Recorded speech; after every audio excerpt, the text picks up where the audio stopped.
میرے گھر والے کہنے لگے کھانا چھوڑ دیں پہلے اس کی بات سن لے۔ میں نے کہا پتر کیا ہوا، کسی نے مارا ہے کسی استاد نے؟ کہنے لگے نہیں حضرت، گھر فون کیا تھا تو میری اماں اور ابا کی لڑائی ہو رہی ہے۔ بچہ کانپ رہا ہے، ٹانگیں کانپ رہی ہیں۔ میں نے کہا کیا ہو کیا گیا تمہیں پتر، لڑائی ہو رہی ہے تو گھروں میں ہو ہی جاتی ہے۔ کہنے لگے نہیں آپ کو پتہ نہیں، وہ بڑا سخت لڑتے ہیں۔ میرے والد جب میری والدہ کو مارنے کے لیے آگے بڑھتے ہیں تو ہم سارے چار پنجوں کے نیچے چھپ جاتے ہیں، ہمیں خوف آتا ہے، وہ منظر خطرناک ہوتا ہے۔ یہ کون تکلیف دے رہا ہے اپنے بچوں کو؟ یہاں بیٹھے ہمارے ہاں میلوں دور رہتے تھے اس کے گھر والے، تو وہ تکلیف میں تھا، تو گھر میں کیا کیفیت ہوگی؟ اگر حوصلہ ہو، صبر ہو، قناعت ہو، اللہ کے دیے ہوئے تھوڑے رزق پر ہمیں راضی رہنا آتا ہو، ہمارے گھروں میں سکون آئے، اطمینان آئے، ہم جو زندگی بڑی خوشی خوشی گزار سکتے ہیں، ہمارے مزاجوں کا لالچ، ہماری طبیعتوں کی بے راہ روی، ہماری جھوٹی انا کا بت، ان ساری چیزوں کو ختم کر دیتا ہے۔ اپنی زندگی کے اندر اگر ہم وہ کردار اپنے بچوں کو دیں جس کردار میں موبائل بھی ہو، جس میں گاڑی بھی ہو، جس میں پیسے بھی لا کے ابا دراز میں رکھتا ہو، لیکن والد کا گھر میں مصلی بھی موجود ہو، اس کی کوئی تسبیح بھی ہو، وہ یہ بھی کہتا ہو کہ خدا نے اپنے فضل سے آج 5,000 دیا ہے تو اس میں 1,000 غریبوں کا بھی ہے، اس میں تھوڑا سا میں نے اللہ کی رضا کے لیے بھی رکھا ہے۔ اگر کوئی مشکل آ جائے تو وہ باپ اور ماں کو صبر کرتا ہوا دیکھتے ہوں، اگر ایک باپ کر بات کرے تو دوسرا برداشت کرتا ہو۔ خدا را اپنی اولادوں کو اس اذیت کا شکار نہ کرو۔ اپنے گھروں کے اندر وہ خودداری، وہ پیار، وہ وقار، وہ محبت، وہ انداز، آپ تھکے ہوئے ہیں کوئی شک نہیں، آپ بہت سارے مسائل کا باہر شکار ہوں گے کوئی شک نہیں، لیکن آپ باہر سے تھک کے آئے ہیں، اور اگر آپ باہر اپنی فیکٹری کے مالک ہیں اور دفتر کے بڑے ہیں تو گھر میں بھی تو آپ بڑے ہیں نا، آپ کی ماں بھی تو انتظار کر رہی ہے، اس نے بھی تو دکھڑا سنانا ہے نا آپ کو۔ آپ یہ دیکھیے کہ آپ کے بچے بھی تو انتظار کر رہے ہیں، وہ چاہتے ہیں کہ ابا آ کے بیٹھیں تو ہم ان کے سینے پہ چڑھ کے تھوڑا کھیلیں۔ آپ کی اہلیہ منتظر ہیں، کچھ باتیں بیوی کسی اور سے نہیں کہہ سکتی، صرف اپنے شوہر سے کہتی ہے، لیکن وہ تو آتے ہی جلال میں آ گئے صاحب، وہ کہنے لگے تو بڑی نالائق ہے، میں تھکا ماندہ آیا ہوں اور تو نے مجھے کہانی سنا دی ہے۔ وہ اس خاتون سے شدت کے ساتھ پیش آنے لگے۔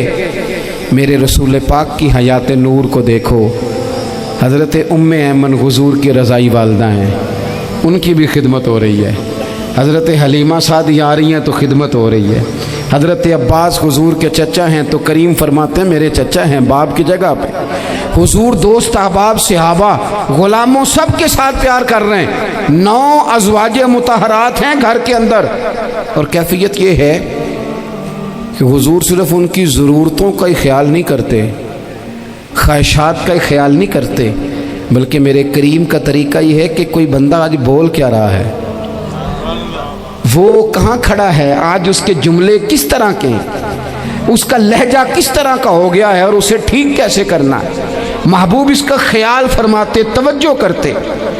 میں کہتا ہوں کہ ہم سب کو شوق آیا ہے آرام کرنے کا۔ میں صبح 11 بجے سے پہلے اپنے گھر سے نکل آیا تھا، اور یہ وقت آ گیا ہے اور رات کو خدا جانے کس وقت گھر پہنچنا ہے۔ کئی دفعہ کیفیت یہ ہوتی ہے کہ گاڑی سے اترتے ہیں تو پھر دل کرتا ہے کہ کوئی اٹھا کے چلائے نہ کبھی، اس کے باوجود بہت سارے لوگ ناراض رہتے ہیں کہ ہم سے مل کے نہیں گئے، فوٹو نہیں کھنچوا کے گئے، فلانی جگہ چائے نہیں پی کے گئے۔ یہ تسلسل ہے، لیکن میں جتنا مرضی تھکا ماندہ گھر جاؤں گا نا، کبھی ایسا نہیں ہوا کہ میں گھر جاؤں تو بڑی ٹینشن میں جاؤں۔ میری گھر والی ایک دن مجھ سے کہنے لگی آپ نے کبھی نہیں کہا کہ میں تھکا ہوا آیا، بندہ تھک بھی تو جاتا ہی ہے نا، کبھی کہاں کرے نا۔ میں نے اسے کہا پتہ کیوں نہیں کہتا، اس لیے نہیں کہتا کہ میں نہیں چاہتا کہ میرے بچے یہ کہیں کہ ہم نے دین نہیں پڑھنا، ہمارا باپ تو بڑی مشکل میں ہے۔ ہم اپنے کام کے بارے میں اپنے گھر میں شکوے کرتے ہیں، آپ کسی بچے سے پوچھ لیں کون سا کام کرنا ہے، کہ جڑا ابا جی کر دے رہے وہ نہیں کرنا، کیوں کہ ابا جی ہر روز تو کہتے ہیں میں بڑا الجھ گیا ہوں، یہ کام بڑا مشکل ہے۔ میں چاہتا ہوں کہ میں اپنے بچوں کو یہ بتاؤں کہ پتر میں تو جدھر جاتا ہوں پھول ہی پھول ہیں، میں تو جدھر سے گزرتا ہوں محبت ہی محبت ہے، میں تو جدھر سے دیکھتا ہوں دعائیں ہی ملتی ہیں، تاکہ ان کا شوق پیدا ہو۔ میرے عزیز، آپ تھوڑا سا دل بڑا کریں۔ اگر آپ ایک کی وجہ سے پورا گھر سکون میں آ جاتا ہے تو آپ دل بڑا کیوں نہیں کرتے؟ جگہ ڈھونڈتے ہیں بس مجھے کوئی تنگ نہ کرے، کوئی میری باپ ماں بدولت کو کوئی پریشان نہ کرے۔ بخاری شریف سنیے، حضرت عائشہ صدیقہ رضی اللہ تعالیٰ عنہ بیٹھی ہیں، حضور فرمانے لگے عائشہ آج ایک بات نہ بتاؤں تمہیں؟ یا رسول اللہ بتائیے۔ حضور فرمانے لگے جب تم مجھ سے ناراض ہوتی ہو تب بھی مجھے پتہ چل جاتا ہے، اور جب راضی ہوتی ہو پھر بھی پتہ چل جاتا ہے۔ تو حضرت سیدہ عائشہ صدیقہ بات سن کے بڑی خوش ہوئی، یا رسول اللہ وہ کیسے؟ حضور فرمانے لگے کبھی کبھی تم قسم اٹھاتی ہو۔ یا رسول اللہ ہاں۔ فرمایا جب ہوتی ہو نا راضی خوش تو پھر کہتی ہو مجھے رب محمد کی قسم صلی اللہ علیہ وسلم، پھر تم میرے نام کے ساتھ رب کریم کا نام ملا کے قسم اٹھاتی ہو، رب محمد کی قسم۔ یا رسول اللہ بالکل ایسے ہی ہے۔ اور فرمایا جب تمہارے دل میں کوئی بات ہوتی ہے نا تو پھر تم کہتی ہو مجھے رب ابراہیم علیہ السلام کی قسم، پھر تم رب محمد نہیں کہتی۔ یہ بخاری مسلم میں موجود ہے۔ حضرت عائشہ صدیقہ نے تو بات سنی تو کھل گئی طبیعت، کہنے لگی کریم صدقے جاؤں یہاں تک خیال فرماتے ہو؟ کس کے جملے کہاں پہنچ گئے، یہاں تک خیال ہے؟ فرمایا مجھے پتہ چل جاتا ہے کہ تمہاری کیفیت کیا ہے، کہاں کھڑی ہو۔ اور بھئی ہم تو اپنی ماں کا بھی خیال نہیں رکھتے۔